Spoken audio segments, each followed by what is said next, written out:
Bienvenue sur Lyon Télévision, le symbole de la nation. Merci de nous recevoir chez vous.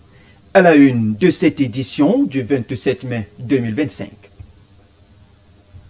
Baccalauréat 2025 sur tout l'étendue du territoire national. Ambiance dans le département de la Meufou et Yafamba, région du centre Cameroun. Nous vous proposerons dans cette édition un reportage sur le déroulement des épreuves qui se tiendront tout au long de cette semaine dans cette édition. Et puis en société, nous ferons éventuellement un arrêt majeur sur la célébration de la 53e édition de la fête de l'unité au Cameroun, qui s'est donc tenue également dans l'arrondissement de Mengueme, plus précisément dans le département d'Union Esso. Les populations du dit département réunies autour de leur exécutif administratif et éventuellement réunies autour de leur sous-préfet n'ont pas manqué de témoigner et de commémorer éventuellement la célébration qui était donc placée sous le thème de la paix, l'unité et surtout de la prospérité du Cameroun, avec la participation de nombreux partis politiques dits de l'opposition et éventuellement au pouvoir. Certains établissements ont participé éventuellement par des chants patriotiques orchestrés. Vous aurez tous ces éléments dans quelques instants. Et puis en économie, nous ferons un arrêt majeur sur la situation et l'évolution des NTIC, notamment les nouvelles technologies de l'information et de la communication, l'impact de l'intelligence artificielle, la digitalisation et comment booster la visibilité sur plusieurs plateformes numériques. Notre reporter éventuellement, Mimi Rose Bidan, vous donnera tous les secrets sur le comment booster la visibilité sur les réseaux sociaux. C'est tout pour le sommaire. Le développement de toutes ces nouvelles, c'est dans quelques instants.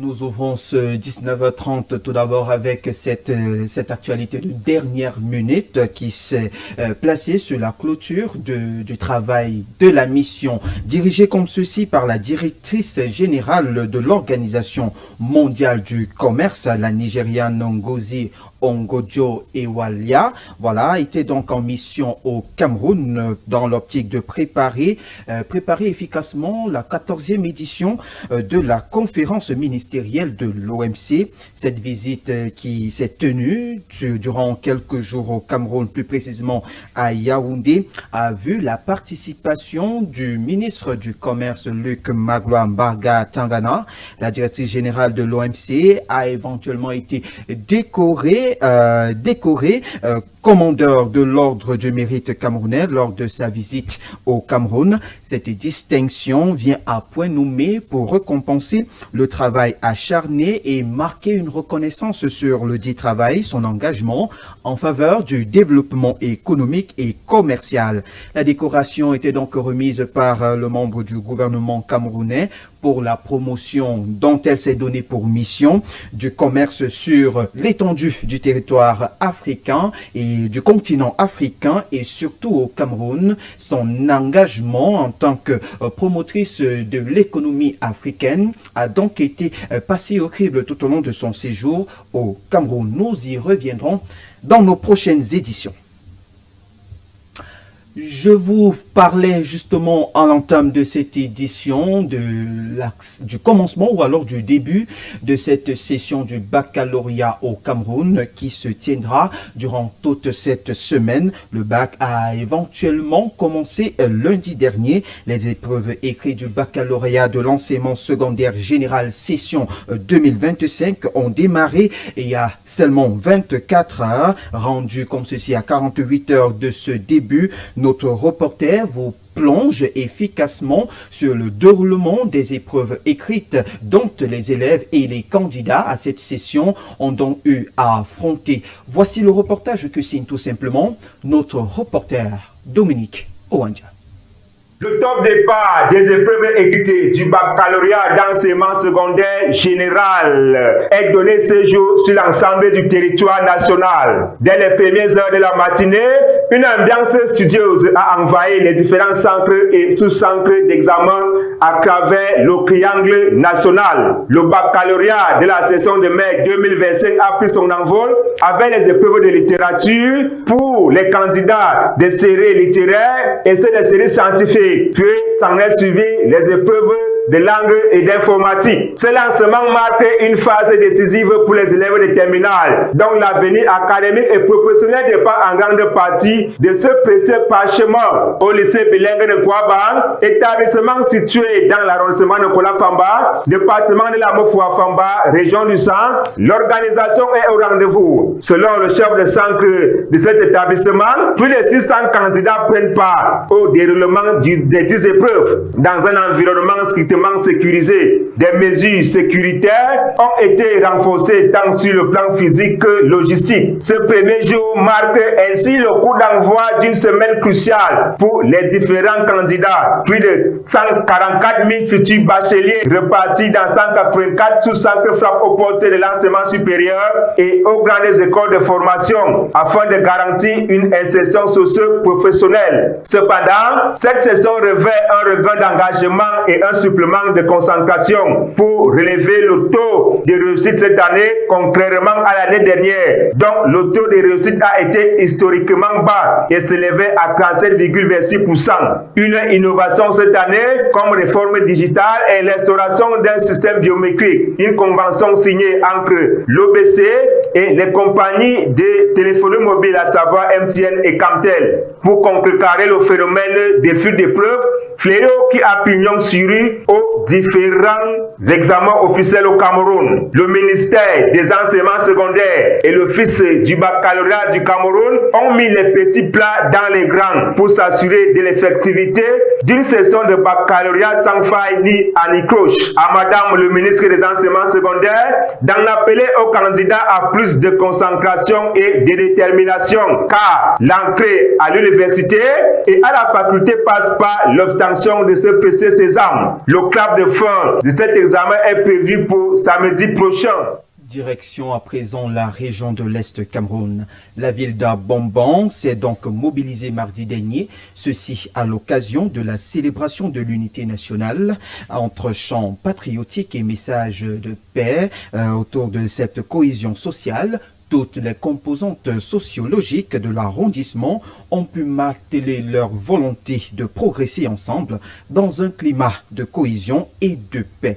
Suivons plutôt le reportage que c'est notre envoyé spécial, ou alors notre correspondant, depuis la région de l'Est Cameroun, le Jeune Bélé. La ville d'Abomban, chef-lieu du département du Oignon, a célébré avec faste la 53e édition de la Fête nationale de l'unité ce 20 mai 2025 sous le thème « Armée et Nation, unis pour un Cameroun tourné vers la paix et la prospérité ». Dans une ambiance de grande ferveur patriotique, autorités administratives, population locale, élèves, partis politiques et forces de défense ont communié autour des idéaux de paix, de solidarité et de vivre ensemble chers à la République. Entre remise de médailles et distinctions honorifiques aux récipiendaires, le ton est donné et le décor planté. La cérémonie officielle présidée par Monsieur le préfet du Oignon, Joseph Bertrand Maché, représentant personnel du chef de l'État, a débuté à 10 h par l'exécution de l'hymne national et les honneurs militaires. Le coup d'envoi du défilé militaire a été donné par le passage très attendu du carré spécial de la base aérienne 102 de Berthois sous le commandement du capitaine Kangé Keke Martin, commandant des troupes pour la circonstance. Impeccablement alignés, les éléments de l'armée de l'air ont marqué les esprits par la précision de leur pas et la rigueur de leur présentation. Ils ont été suivis des unités de la gendarmerie nationale, de la police, de l'armée de terre. L'ensemble de ces forces a démontré à travers un défilé millimétré la capacité opérationnelle des forces de défense et leur engagement inébranlable pour la stabilité nationale. Le défilé civil, qui a suivi dans un enchaînement harmonieux, a été marqué par une participation massive des forces vives du département. Les établissements d'enseignement primaire, publics et privés ont ouvert le cortège. En uniforme impeccable, les enfants ont marché avec enthousiasme, brandissant des pancartes aux messages patriotiques. Ils ont été suivis des élèves des lycées et collèges d'Abomban et des environs qui ont témoigné par leur discipline et leur cohésion de l'engagement de la jeunesse pour un Cameroun uni, travailleur et ambitieux. Les écoles de formation professionnelle ont ensuite pris le relais, mettant en valeur les filières techniques et les métiers d'avenir. Des outils et objets pédagogiques ont été exhibés en guise de démonstration du savoir-faire acquis dans ces institutions. Le passage des associations culturelles, sportives et communautaires a donné lieu à une explosion de couleurs et de sons. Danse traditionnelle, messages de paix et chants patriotiques ont rythmé les traversées, exaltant la richesse culturelle du Oignon. Enfin, les partis politiques légalement reconnus ont clôturé le défilé dans une atmosphère de respect républicain, symbole d'un pluralisme politique apaisé au service de l'intérêt général. La célébration s'est poursuivie par des animations culturelles et sportives dans plusieurs quartiers de la ville. Autorités, élites locales, chefs traditionnels et citoyens ont salué une organisation exemplaire qui traduit la volonté collective de préserver les fondements de l'unité nationale. La fête du 20 mai 2025 à Abomban restera gravée dans les mémoires comme un moment de communion et de fierté partagée dans tout le département du Oignon. Dans la région du centre Cameroun, la 53e édition de la fête de l'unité nationale s'est célébrée avec ferveur dans l'arrondissement de Mengueme, département d'Union Esso. Les populations locales se sont donc retrouvées le temps d'une journée importante autour du sous-préfet qui a éventuellement salué la participation de ces différentes écoles et la participation de ces différentes écoles, forces de maintien de l'ordre et de sécurité qui ont proposé un défilé plutôt rigoureux et déterminé. C'était donc autour des danses folkloriques et des chants patriotiques que ce défilé s'est donc déroulé avec ferveur, cohésion dans une diversité qui est autre tout simplement l'identité remarquable du Cameroun. Voyons tout ceci dans cet élément.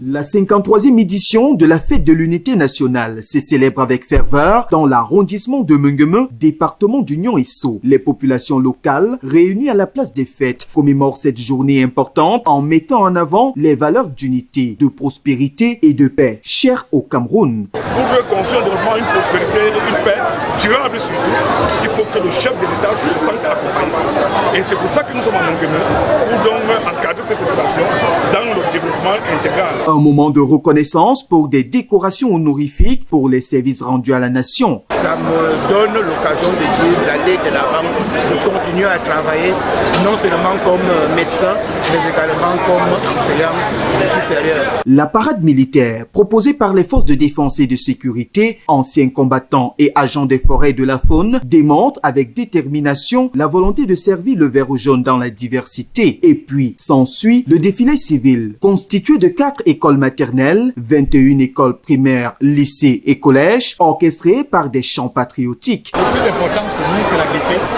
la sécurité et c'est le Cameroun. Les partis politiques représentés dans l'Union Esso ont également contribué au rayonnement de la célébration. Nous pouvons exprimer notre satisfaction. Nous saluons l'unité qui fait bien son travail. Nous encourageons qu'il continue dans cette lancée. Comme on est en train de vouloir sensibiliser, on n'est pas là pour créer une certaine guerre, une certaine division entre des familles et des partis. Non, plutôt, nous voulons que les choses changent. La fête de l'unité nationale dans la ville de Mengueme est la preuve tangible du lien fort qui unit tous les Camerounais autour d'un idéal, la préservation de la paix. La digitalisation dans notre société est un moyen moderne pour booster la visibilité dans une entreprise. Notre reporter Mimi Rose Bidank, qui s'est donc baladé dans cet univers digital, nous propose tout simplement de rencontrer un community manager pour voir ses missions et surtout son importance dans une entreprise. Voici un élément de repose que vous propose tout simplement ce reportage que signe Mimi Rose. La digitalisation dans notre société est un moyen efficace de faire connaître une entreprise et son offre auprès des potentiels clients. Elle développe une stratégie beaucoup plus figée sur les prospects en adressant le bon message au bon endroit et à une bonne cible. Ainsi, avec un community manager, il sera question de montrer les leviers digitaux les plus stratégiques pour optimiser la visibilité d'une entreprise. pour optimiser la visibilité d'une entreprise dans un environnement concurrentiel, les leviers sont les réseaux sociaux qui permettent à ce que vous soyez en totale communion avec la cible. Il y a le référencement naturel qui fait en sorte qui vous permet d'apparaître dans l'algorithme d'un long terme. Et il y a aussi le contenu de qualité, celui-là même qui vous booste dans les réseaux sociaux. Dès lors, nous sommes conscients de la concurrence entre les différentes entreprises et de voir dans quelle optique éviter les erreurs lors de la mise en œuvre de la politique stratégique de digitalisation. Lors de la mise en œuvre d'une stratégie de digitalisation, les principales erreurs sont le manque de stratégie. D'aucuns arrivent sur les réseaux juste parce qu'il faut être présent, juste parce qu'il faut publier, alors que pour être présent efficacement sur les réseaux sociaux, il vous faut de la stratégie. En clair, il est donc important de mieux définir une bonne stratégie de digitalisation afin d'éviter les erreurs qui pourront détruire la visibilité de son entreprise devant un public compétitif et désireux. En page étrangère à présent, la Russie célèbre le 9 mai, jour de la victoire, avec une grande parade militaire à Moscou, en présence de 29 dirigeants étrangers venus rendre hommage à la mémoire des soldats soviétiques morts pendant la Seconde Guerre mondiale. Voyons tout ceci dans ces précisions que nous propose tout simplement Dariet Nagarova. Aujourd'hui, au Kremlin, Vladimir Poutine a tenu un marathon diplomatique. Il a accueilli ici 4 dirigeants qui sont arrivés pour les célébrations du 9 mai à Moscou. Parmi eux, le président vénézuélien Nicolás Maduro, le président de Cuba Miguel Díaz-Canel, le président mongolien et enfin le président du Congo Denis Sassou Nguesso. Avec Nicolás Maduro, le président du Venezuela, Vladimir Poutine a tenu 2 réunions en format étroit et en format élargi. Les chefs d'État ont discuté de nouvelles mesures visant à approfondir les liens économiques, ont abordé les questions culturelles et humanitaires et ont échangé leurs points de vue sur l'agenda mondial et régional.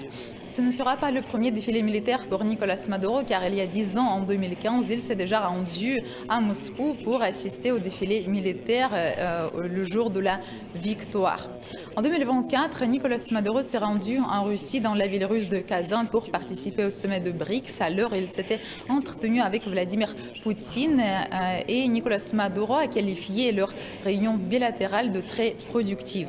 Avant la réunion d'aujourd'hui, Vladimir Poutine a noté qu'en 2025, c'est non seulement le 80e anniversaire de la victoire contre l'Allemagne nazie, mais aussi le 80e anniversaire de l'établissement des relations diplomatiques entre Moscou et Caracas. À son tour, Nicolás Maduro se dit content de fêter le jour de la victoire contre le fascisme à Moscou. Au prix de 27 millions de vies humaines, l'Europe et l'ensemble de l'humanité ont pu être sauvés. Aujourd'hui, nous nous trouvons à une croisée des chemins très importante.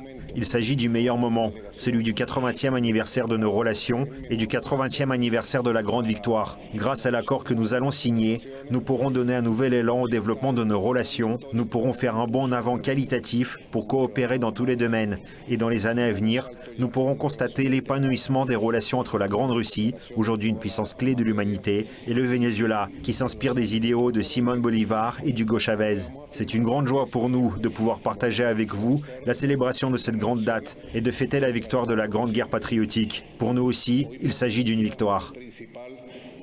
À l'issue de la réunion, Vladimir Poutine et Nicolás Maduro ont signé un accord de partenariat stratégique de coopération entre la Russie et le Venezuela qui garantira le caractère particulier des relations entre Moscou et Caracas.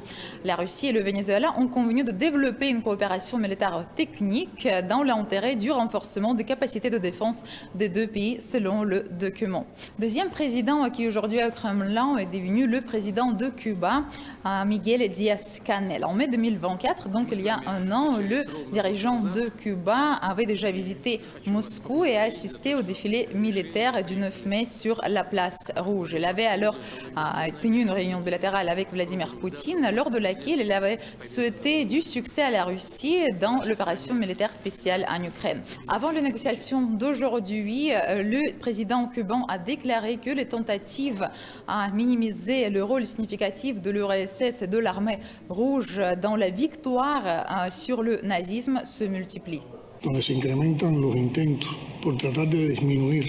faut sauvegarder la mémoire historique dans le contexte actuel où se multiplient les tentatives visant à minimiser le rôle majeur et l'exploit héroïque de l'Union soviétique, du peuple soviétique, de l'armée rouge, dans la victoire sur le nazisme. Il s'agit non seulement d'une victoire qui a permis de préserver la Russie, mais d'une victoire pour toute l'humanité. Je pense que c'est un grand mérite de sauver l'humanité. Aujourd'hui, il y a des tentatives de réécrire l'histoire et de refuser cet héritage. Il existe de nouvelles manifestations du fascisme au niveau mondial et j'estime que nous devrions nous fixer pour objectif de raconter la véritable histoire. C'est le meilleur hommage que nous puissions rendre.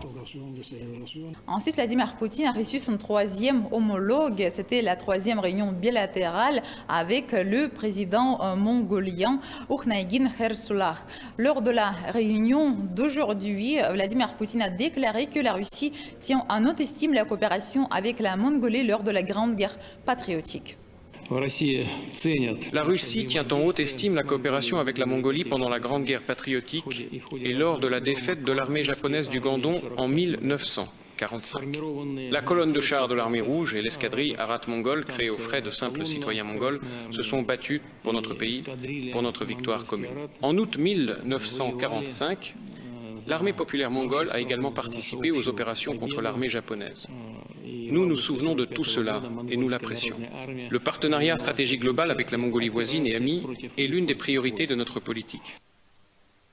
La quatrième réunion bilatérale pour Vladimir Poutine était la réunion avec son homologue du Congo, Denis Sassou Nguesso. Avant le Kremlin, on sait que le ministre de la Défense du Congo a été reçu par son homologue russe, Andrei Belousov, qui a également assisté à la réunion au Kremlin. Et dire que d'aucuns ont développé quelques campagnes pour dire que nous ne devions pas venir ici à ces manifestations. Mais nous y sommes. Et donc, merci, Monsieur le Président, pour l'accueil chaleureux qui nous a été réservé depuis notre arrivée, comme d'habitude.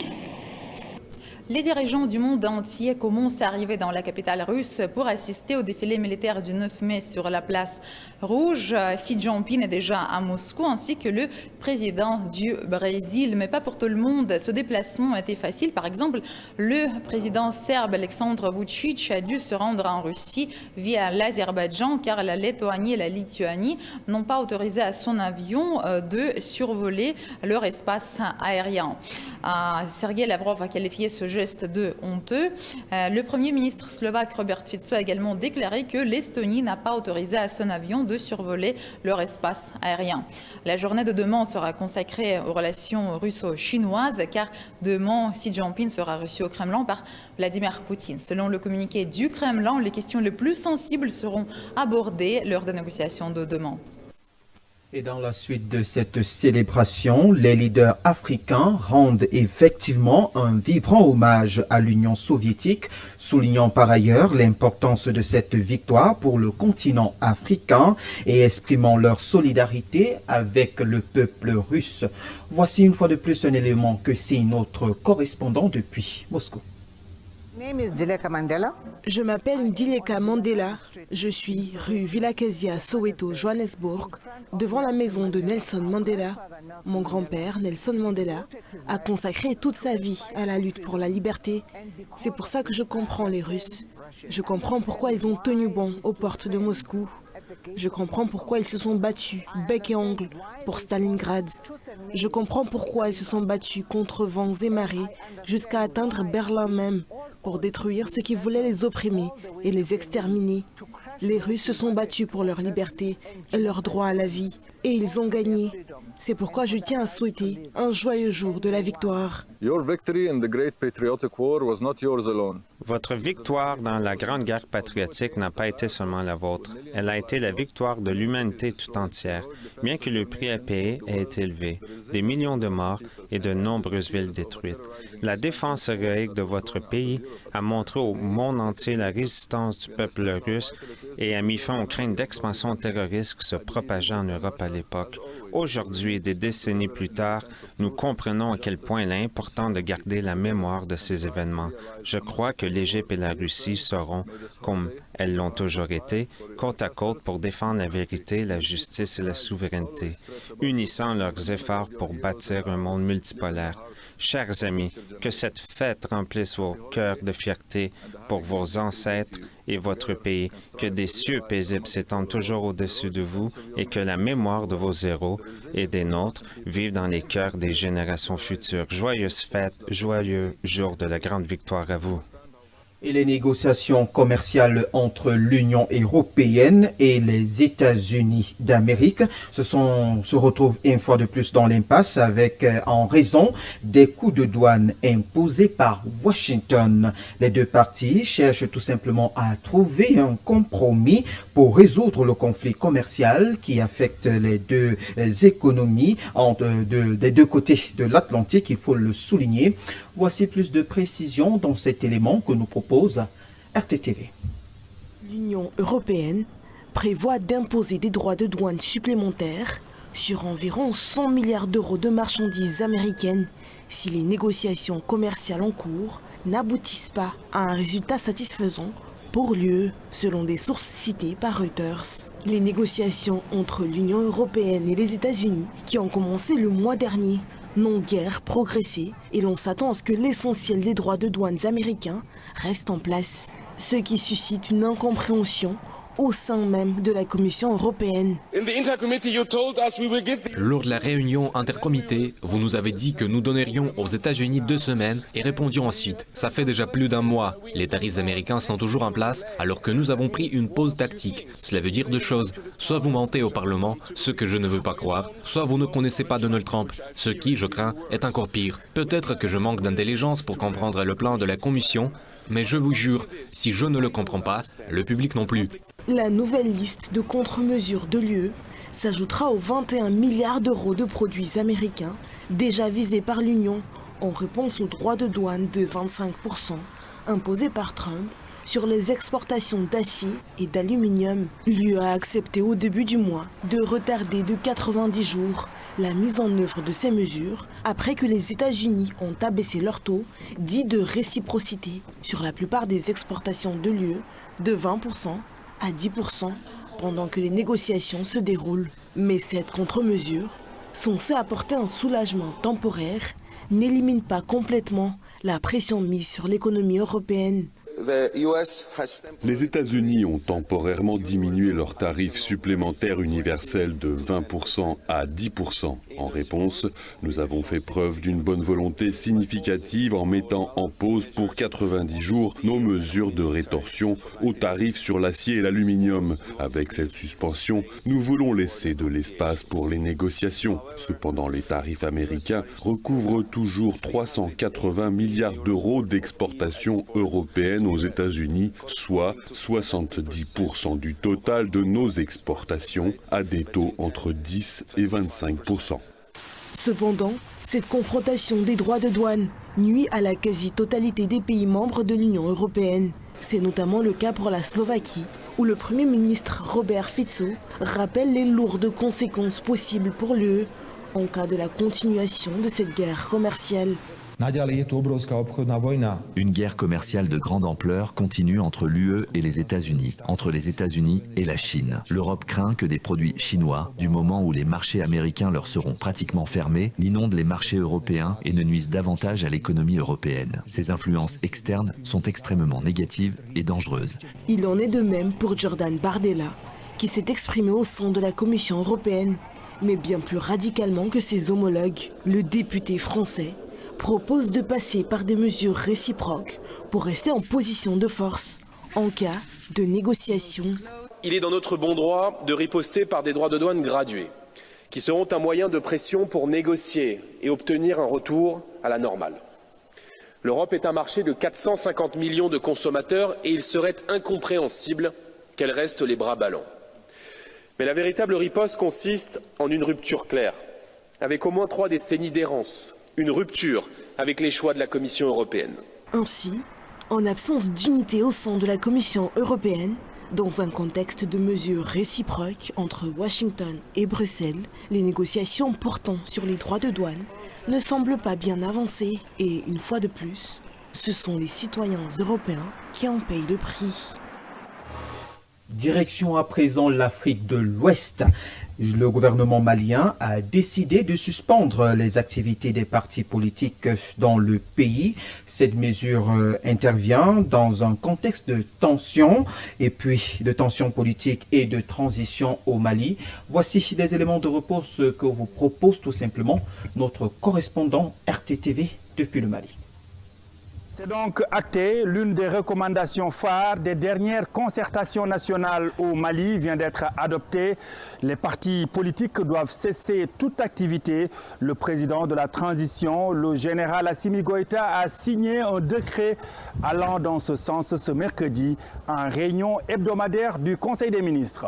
Sont suspendus jusqu'à nouvel ordre pour raisons d'ordre public les activités des partis politiques sur toute l'étendue du territoire national. La mesure de suspension s'applique aux activités des associations à caractère politique et aux activités de toute autre organisation se réclamant d'un caractère politique. Les propositions issues des concertations qui sont désormais sur la table du chef de l'État malien vont de l'augmentation sensible des cautions pour la participation à une élection présidentielle, au maintien du président Goïta au pouvoir pour 5 ans, le temps d'instaurer un climat propice à l'organisation d'une élection transparente et apaisée au Mali. Après le décret du Conseil des ministres de ce mercredi sur la dissolution des partis politiques, d'autres mesures fortes sont attendues. En sport, pour refermer cette édition du 19h30, nous parlerons de cette 25e édition de FENASCO qui se tient dans la région de l'Est Cameroun, plus précisément dans les villes telles que Dimako et à Bombon. Voici proposé le calendrier de la 3e journée. Football féminin, ce sont des activités qui sont tenues depuis la matinée. Nous avons eu en matinée justement pour le compte football féminin des rencontres opposant nord-ouest à nord-ouest, la région du nord-ouest à la région du nord, la région du sud-ouest à la région de l'ouest, la région du littoral à celle de la Damawa, région du sud à celle du centre. Rappelons que ces différentes compétitions, alors ces matchs de football au féminin, se sont donc disputés au stade Bongo à Son City. Nous sommes dans la région de l'Est Cameroun depuis 7 h du matin. Et dans l'après-midi, nous avons eu les rencontres qui opposaient la région du nord à celle de l'Est, puis l'Ouest à celle de l'extrême nord. L'Adamawa a croisé le fer avec le nord-ouest. Le centre a rencontré la région du sud. Dans l'après-midi, nous parlons là des rencontres football féminin. Et puis au lycée bilingue d'Abombam, en matinée, c'était une rencontre épistolaire entre Adamawa et le nord. Ouest avec le sud, la région de l'extrême nord a croisé le fer à celle du sud-ouest. Le nord-ouest a rencontré le littoral. On rappelle tout simplement que cette catégorie oppose le football masculin au lycée bilingue d'Abombam. Les rencontres ont commencé éventuellement en matinée depuis 7 h. En après-midi, on a éventuellement eu la rencontre entre la région du nord à celle de l'est, sud à celle de la région du centre, sud-ouest à celle de la Damawa, et la région du littoral a rencontré celle et celle de la région de l'Ouest Cameroun dans les poules respectives A et B. Les scores vous seront certainement communiqués dans nos prochaines éditions en basketball. Nous avons donc l'équipe du Nord qui rencontrait comme ceci l'extrême Nord, l'Adamawa rencontrait le Sud-Ouest Cameroun, et puis la région du Nord-Ouest a croisé le fer avec celle du Sud. L'Ouest était éventuellement en pourparlers avec le littoral. Nous parlons là du basketball au féminin, toujours au complexe Bongo de Sun City. C'était éventuellement en matinée. Dans l'après-midi, en basketball féminin, l'extrême nord a rencontré la région de l'Est, et puis le Sud-Ouest à celle du centre, le Sud à la région du Nord, littoral à celle de l'Adamawa. Un repos a donc été observé en basketball masculin, toujours au complexe Bongo de Sun City en matinée. Nous avons là l'Adamawa qui a rencontré le Sud. Le Sud-Ouest était en pourparlers avec l'extrême nord. L'Ouest Cameroun a rencontré l'équipe du Nord, et puis le littoral a rencontré l'équipe de l'Adamawa. Basketball masculin, cette fois-ci dans le complexe de Bongo à Sun City. Nous avons là les équipes ci-après, l'Adamawa, celle du Sud, Sud-Ouest à celle de l'extrême Nord, Ouest à celle du Nord, et puis le littoral à celle du Nord-Ouest.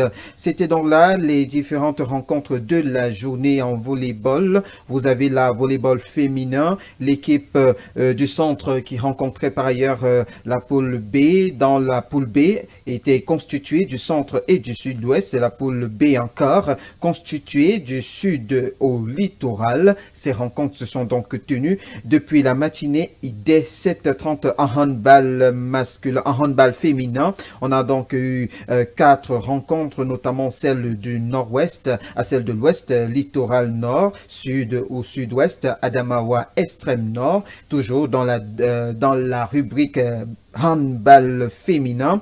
Nous avons en après-midi les compétitions ci-après. L'Ouest qui rencontre la région de l'Est dans la poule A, et en poule B, le Nord qui croise le fer à la région du Centre, le Sud-Ouest au Nord-Ouest et l'extrême Nord au littoral. C'était donc l'essentiel des compétitions dans le handball féminin et masculin. On rappelle tout simplement qu'en athlétisme, il y a eu ces différentes compétitions sur le stade municipal d'Abomban, plus précisément au lycée collège, se sont donc retrouvés de ce côté-là depuis 9h du matin.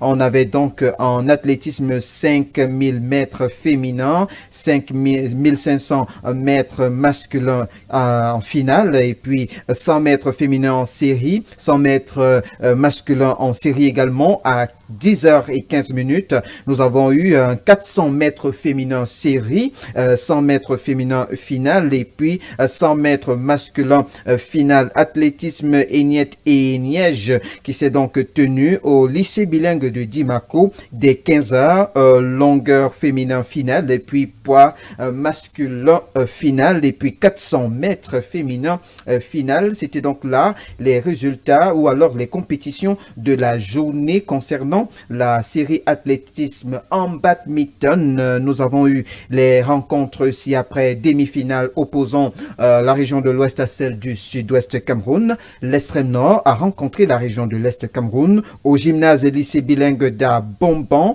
et puis la finale sera connue au sorti de cette compétition. En rubrique bras de fer, les finales ou alors les compétitions se sont déroulées à 14h. Finale bras de fer qui s'est donc tenue à la bibliothèque du lycée bilingue d'Abomban, avec remise des médailles qui ont suivi un peu après. Et puis dans la catégorie lutte, plus précisément judo et gymnastique, nous avons effectivement les rencontres qui ont débuté depuis 8h du matin, cette fois-ci à la maison du parti d'Abomban. C'était donc la rubrique gymnastique qui a ouvert le bal, suivi du judo avec des compétitions par équipe des délégations des régions confondues. C'était donc là quelques informations concernant le calendrier et le programme des activités sport paralympique ou alors sport édition FENASCO pour l'édition 2025 qui se tient dans la région de l'Est Cameroun, plus précisément dans les villes de Dimako et d'Abomban. Nous reviendrons sur ces différentes actualités dans nos éditions du journal présenté dans les journées qui arrivent. Le 19h30 se referme donc progressivement, mais avant, permettez-moi d'adresser comme ceci les sincères condoléances aux familles des victimes de l'accident de la circulation survenu à Matom sur l'axe Yaoundé-Douala au petit matin. Nous sommes là dans le département d'Union Ekele. Et c'est avec cette information que nous refermons cette édition du 19h30, journal préparé avec l'ensemble des équipes techniques et rédactionnelles. Madame, Monsieur, nous vous remercions pour votre aimable attention. Les programmes de Lions Télévision se poursuivent ici et nulle part ailleurs. Vous avez la possibilité de suivre cette édition en streaming sur notre chaîne YouTube Lions Télévision. Merci une fois de plus de votre aimable attention. Restez accompagnés des programmes de Lions TV. Bien bonsoir à tous.